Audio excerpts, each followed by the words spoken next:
ল'ৰাবিলাকে পথাৰত খেলি আছে। সন্মানীয় ভিউৱাৰ্ছ তথা বন্ধু বান্ধৱী আৰু ছাত্ৰ ছাত্ৰীসকল, এই বাক্যটোলৈ লক্ষ্য কৰক। এই বাক্যটোক আমি অসমীয়াৰ পৰা ইংৰাজীলৈ অনুবাদ কৰিম।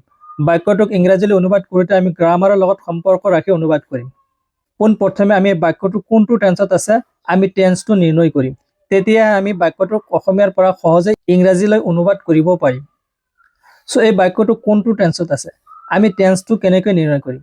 বাক্যটো প্ৰেজেন্ট টেন্সত আছে না পাষ্ট টেন্সত আছে না ফিউচাৰ টেন্সত আছে?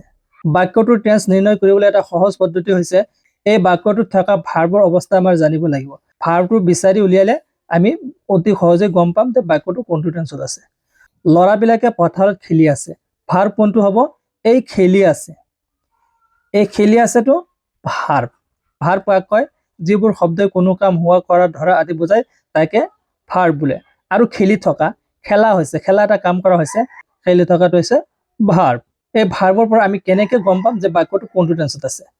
এই চাওক, খেলি আছে অসমীয়া শব্দৰ শেষত এটা অংশ আছে আছে।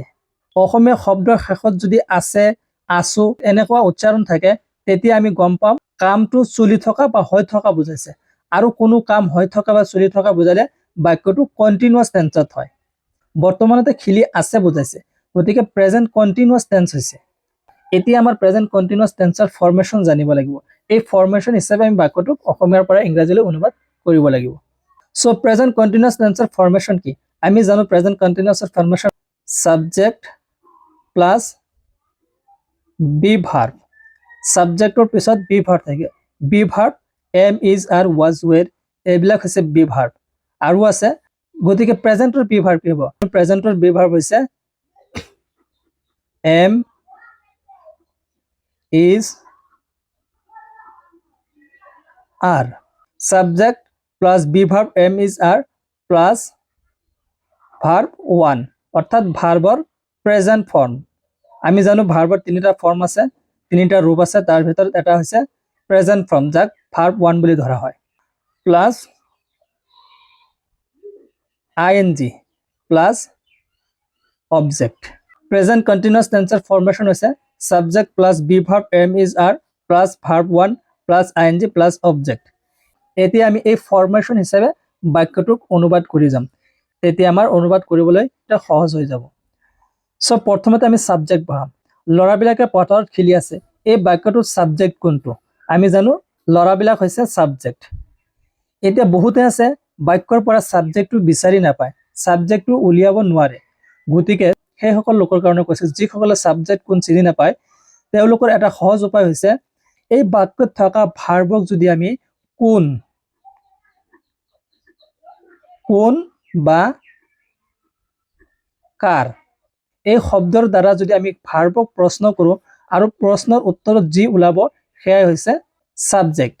এতিয়া যদি আমি কোন শব্দৰ দ্বাৰা ভাৰ্বক প্ৰশ্ন কৰোঁ কোনে খেলি আছে, তেতিয়া উত্তৰত কি ওলাব? ল'ৰাবিলাকে খেলি আছে। এই ল'ৰাবিলাক হ'ল সাবজেক্ট।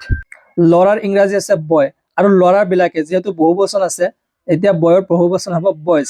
আৰু ল'ৰাবিলাকে যিহেতু নিৰ্দিষ্টকৈ দিয়া আছে গতিকে তাৰ লগত আৰ্টিকল দা লাগিব।